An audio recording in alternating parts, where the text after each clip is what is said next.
All right, welcome to another athlete story. I'm Julie Hatfield-Still, president of Beyond the Game Alliance, a nonprofit organization taking a proactive and holistic approach to moving athletes from competitive sports to career and life beyond the game.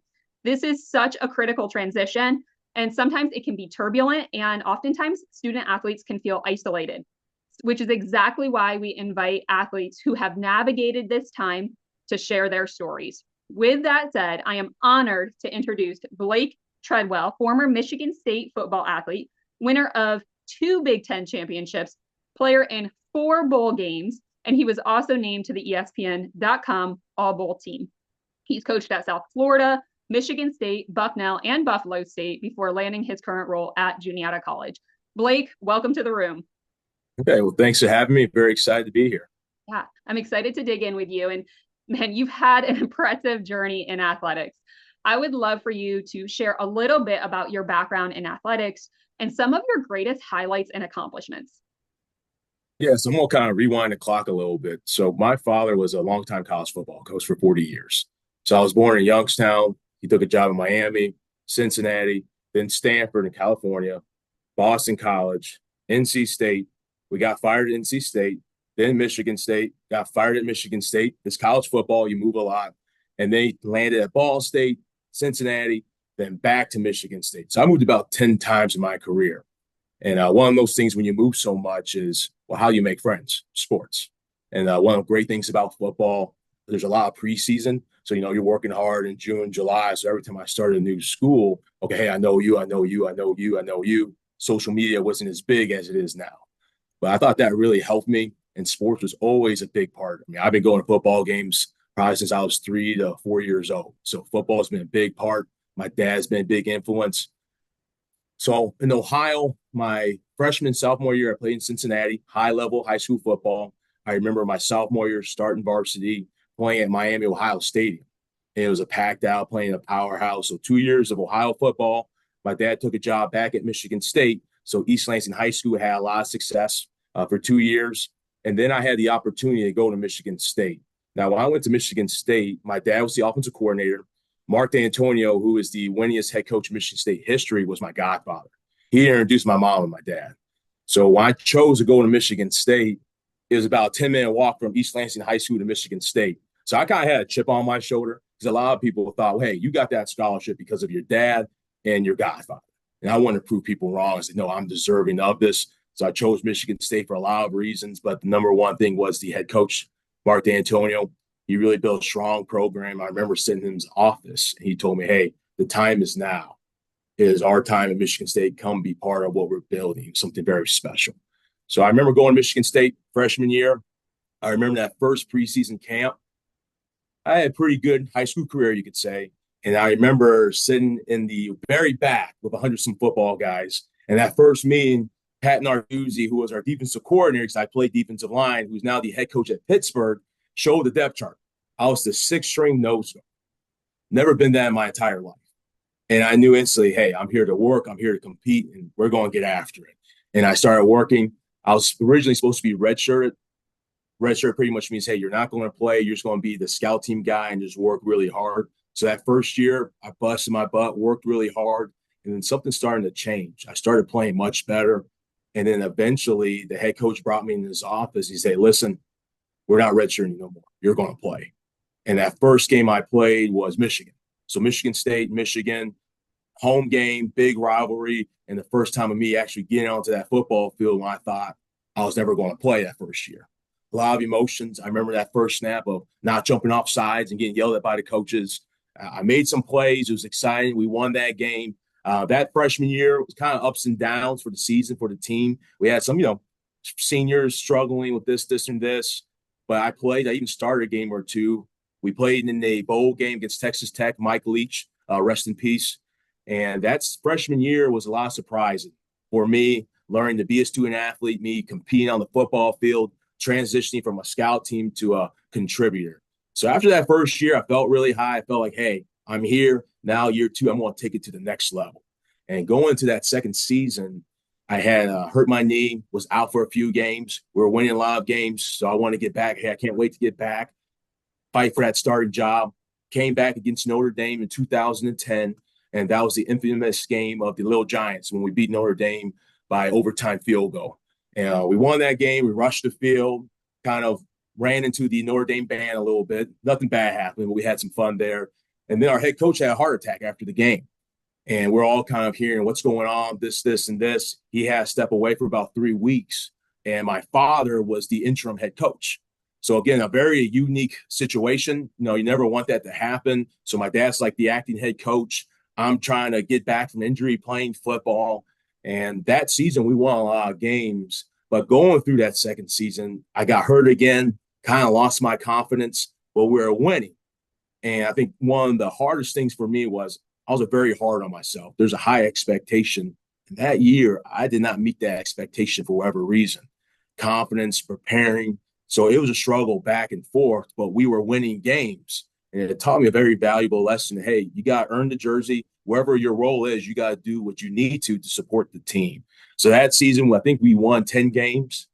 I remember if we beat Penn State, then we clinched the Big Ten championship, which hasn't been done in a long time. So we're excited about that. I remember going that game, only played about 3 plays or 4 plays. We won. We rushed the field. We're all excited. But Julie, if you don't mind sharing this photo of everyone. And I kind of want to show you guys this photo. And I always kept this to my heart because it was a good learning lesson for me. And when we pull it up. So we won the game. Everyone's excited. Everyone's smiling. But for whatever reason, I didn't play a lot in that game. And it should not have mattered. But my mindset was a little bit different. So, Julie, if you can point to that guy with his head down in the white to your right. So keep going a little bit more up to your right to right there. That's me. So that's me feeling sorry for myself, looking down while everyone wants to celebrate because it was a tough year, tough transition, a lot going through my mind. Like I failed the team. I didn't do what I needed to do, but it was just a learning lesson that no, I should have been happier. I should have celebrated. But those are some of the things you go through as a student athlete of finding yourself, understanding your role, and doing what's best for team. So I'll always remember that picture of I should have been more excited, but it was a learning lesson of, hey, sometimes you just got to enjoy even just the little things. And I should have enjoyed even getting a few plays in that game. But there's a lot going on, but I'll always remember that photo of, hey, sometimes things don't go your way, but you still need to enjoy being part of the team. So after that season, we played Alabama. Alabama was Alabama. They beat us pretty good playing that game. Different level of football. I've never been part of a football stadium where so many people in red were cheering Sweet Home Alabama. But, it was a good season that year. My dad took a head job in Miami, Ohio, so he was leaving. I felt torn because I said, maybe I need a new journey. Maybe I need to transfer and start with my dad. But something says, hey, you chose Michigan State for a reason. You're going to stick through it. So I talked to my head coach. Hey, coach, listen, I know I can give more to the team. I know I can contribute more and help this team. Let me play offensive line because in high school I played both ways. So he said, hey, he called me Tread back then. Tread, I'll give you spring ball. If you do a good job, you're there. If not, you go back to D-line. So we had a handshaking agreement, moved to offensive line, played offensive line, big transition again. A lot of my friends were like, well, you played and you started some games. You played a lot as a D lineman. Why are you switching to O-line? A lot of people didn't understand that. But I knew deep down I needed a change first off. I need a new beginning, a new reset, and I know what I could do. Going through that process, snapping the football, I eventually earned the starting job as a center. I remember that first game being offensive center. We had something called a Spartan walk. So it's about a mile walk from the hotel to the stadium. And Kirk Cousins was his last year. Kirk Cousins was a big deal, still is today. And I remember his mom coming up to me and saying, hey, protect my boy. And then a lot of emotions going on in my mind. Oh, boy, I got to protect Kirk Cousins, this, and this. But those 3 games we started, we lost to Notre Dame, but we're on the right track. I hurt my leg during Notre Dame. Again, sudden change. It is what it is. I got a medical red shirt, so I was out the rest of the season. The team, again, won a lot of victories. We were literally probably about 4 or 5 plays away from beating Russell Wilson and going to the Big Ten championship game to the Rose Bowl. So we were that short. A lot of guys were upset. It was kind of a heartbreaking because we were so close to the Rose Bowl. We always talked about winning the Big Ten championship and going to Pasadena, which has been done in 20-some years. So the following year, I switched positions from center to left guard, was starting, doing really good, and then I broke my leg. So then I had a battle back. Yeah, the injuries keep happening. battled back through the broken leg, regained my confidence, started. We won that bowl game my junior year. We were 6-6, 7-6, beat TCU. And then going to my senior season, I took a deep, hard look into myself. And I said, listen, I've had a lot of things have gone on, but nothing's going to stop me now. I'm going to devote all the time I need to give everything I got. So whatever happens my last year, I can look myself in the mirror and say, I have no regrets. And one thing that I kind of kept to myself going through my college career was there's always that voice that wanted to speak out, go and speak and talk. And you know that time when your heart's pounding, you're like, I don't want to say anything. I don't want to say anything. And I kept that quiet for 4 years. And it kept getting stronger and stronger. So then I eventually, you know what? I'm going to speak to the team. I spoke to the team going to my senior season. A lot of guys were like, hey, Tread, that's some good stuff, man. You need to speak more. So I started to speak more, take the next step. And eventually that season, I was elected captain for 2013. A lot of people thought Michigan State was not going to be a good team, but we kept working hard. We kept building, hard hat. And then eventually went on to the Big Ten championship game, beat Ohio State, and went on to the Rose Bowl, which hasn't been done in 20-some years.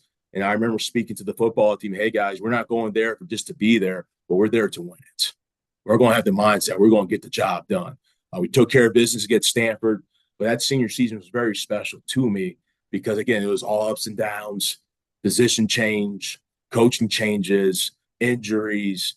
But to this day, I always look back and I'm glad I stayed the course instead of going somewhere else because who knows what could have happened if I would have left. But I was glad I stayed. It really helped me as a young man to grow into it. There's nothing like college football, the relationships, the people you meet, how you change. But that senior season was very special. Just, again, earning the jersey. And I made a promise to myself that when I leave this place, I'm going to leave the jersey in a better place. And I felt like we helped the freshmen. And even after that 2013 season, there was still continued success after me because of what the seniors were able to help those freshmen and take it to the next level.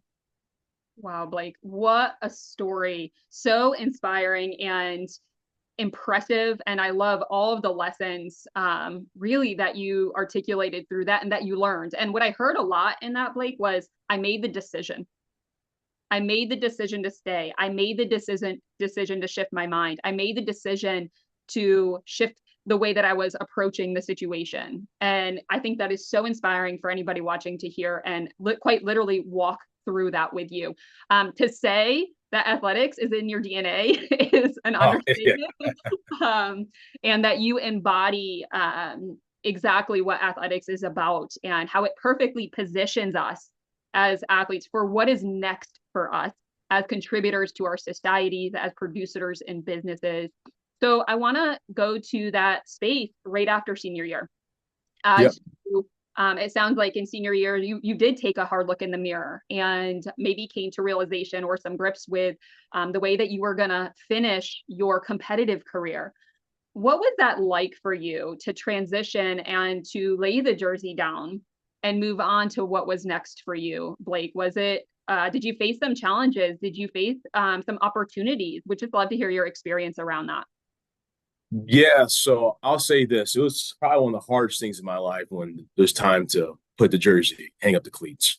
So after that season, I had a really good season. Again, there's a lot of success. There was some buzz, maybe NFL, maybe NFL combine, because, I thought I worked so hard and I was hearing a lot of things. So during that senior season, I did kind of hurt my knee a little bit and it started swelling up, but we managed it and they say, hey, listen, after the Rose Bowl, you'll come back from Pasadena, get the surgery. We'll clean you up probably 2 to 3 weeks, and you can start training for the NFL and pursue your dream. So that was the plan. I remember coming back from California, say, hey, guys, I'm going to be out for 2 or 3 weeks, talking to agents. I'll be ready here. Just let me know. And I remember waking up from that hospital bed, and the doctor had a very concerned look on his face. My mom looked very concerned. And, I was kind of had some medications. I mean, I was in the best mindset. But basically, they told me, your knee's a lot worse than it is. You have no meniscus left. You have cartilage damage. There's something what they used to call micro knee fracture surgery. I don't know if they still do it now. And we had to do that. So now it's 6 weeks on crutches, no running for a month. And I remember sitting in the bed, my leg, up in the air. I'm like, what's going on here? Like, this is not supposed to happen. I'm supposed to get a little trim and let's go. So it was a very serious knee surgery. I battled through the best I could, still training hoping to get an opportunity. We had an NFL Combine Day for Michigan State. Talked to a lot of scouts, felt good. They listened, just once I'm healthy, I'm good to go. And then going to the NFL draft was probably one of the hardest days of my life. I knew I wasn't going to get drafted, but I thought there's the draft. Then right after the draft is when people sign contracts for a free agent. So I remember that last draft, and when the last person was drafted, I'm okay, now it's time. So I was by my phone, I was with my family. Then all of a sudden, all my friends that played with me, hey, I'm going to Carolina. Hey, I'm going to DC. Hey, I'm going to Minnesota. I'm going to the Bengals. All the seniors were signing their free agent contracts except for me. And I remember just being kind of in the wreck. I'm like, man, this is very difficult. And I remember I did not get any phone calls until 8 hours later. So it's 8 p.m. I'm kind of just hanging out with my girlfriend at the time, thinking, man, this is tough. And then the Oakland Raiders called me, hey, will I give you a tryout? And a difference between a free agent contract and the trial is hey, listen, you come try out, you might make the team, you might not, but it is a trial basis. So I said, yes, absolutely. My knee probably wasn't fully 100% yet, but you only get one opportunity in the NFL. So got myself ready, went to mini camp. Mini camp was 3 days. So Thursday, they flew me to Las Vegas, to Oakland at the time, and then went through the rookie mini camp. That was probably one of the hardest, most stressful time of my life because, I learned this crazy playbook. I was up studying till like 2 or 3 o'clock in the morning, then get back up at 7 o'clock, and you had 2 practices. And it was about 3 days of camp, and you worked hard. And they were stressed because if you mess up, you're getting cut. It was just a different level. And I was playing center, battling through it. And then I remember on Sunday, we had one more practice. And basically, we knew we were getting cut. But I knew I had to go out there and practice regardless. So I remember having that Oakland Raider hat, that jersey, like, hey, this is the last practice, probably my career. Let's enjoy it. So I go out there, have pretty good practice, honestly. I think I was just at peace with myself. And then after that, the head coach said, hey, if you're a coach and not talk to you, meet me in this room. So there's about 50 of us in this room. And the head coach, who's now the head coach at the New Orleans Saints, said, okay, man, thank you for a tryout. Stay in shape. Best of luck. We have a meal for you. Bye. And then he left in 5 seconds, and we're all 50 of us are kind of looking around like, wow, it is what it is. So we had a lunch, and I stayed a little bit later in that lunch to enjoy because I was, 320 pounds. I was going to enjoy my last free meal. So there's 2 buses. So the first bus left, and I went on the second bus. I didn't realize the second bus was the bus where all the people are getting kept and not getting cut. So one of the players said, hey, this is the Make It Team bus. And I'm the only one in there realize I'm the one that got cut. So it is what it is. So I was like, man, this is not fun. Come back. Me and my dad, heart to heart, still try the NFL. But at the end of the day, I was undersized. I had some injuries. They're not going to take a risk on the offensive lineman. It is what it is. It's, a cutthroat business. Sometimes people call it just, a piece of meat sometimes. So I knew what was going to happen. I tried to pursue Canadian football. So I remember, I think it was like 4 weeks later, I get a call to go to Montreal. So they flew me that night to Montreal. I go through all the doctors, and the last doctor was talking about my knee surgery. And I still remember this day, and it's unbelievable, probably about 10 years ago. And the doctor says, how long have you been from surgery? And he counted one time on his hand, it was 6 months. And then he counted it again. Then I knew there was a problem. So after I met with the doctor, the guy who was driving me around said, hey, we're going to stop at Subway over here and hang out for a bit. Then instantly I knew something was wrong. The GM calls me, hey, Blake, the doctor's not clearing you. We're going to send you back home tonight. We appreciate it. When you're healthy, we'll maybe give you a call. So all that travel just to get my butt back home to Michigan. And I'm like, man, this is not what I thought this life was going to be. So it was challenging. I had another serious talk with my dad. Obviously I had the knee surgery. And my dad said, listen, either you can get healthy and try next year, but we all know that doesn't happen.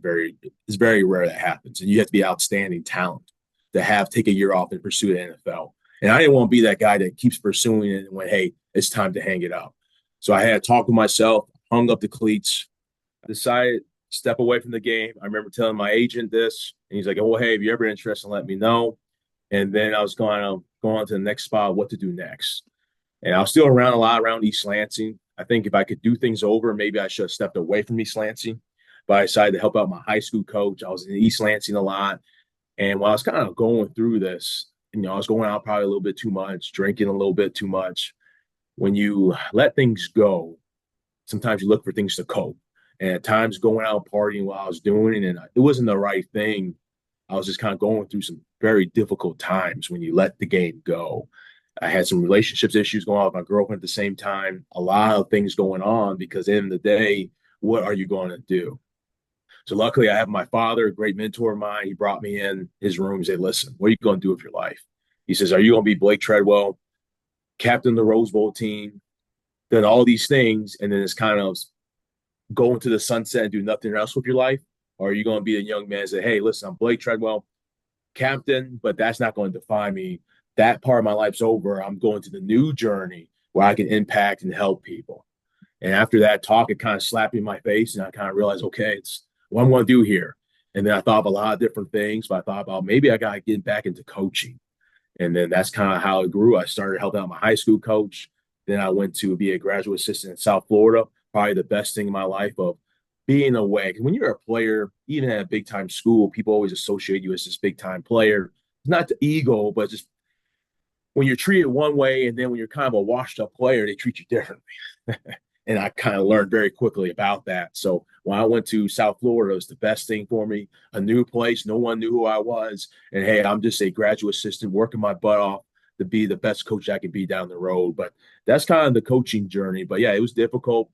It was challenging.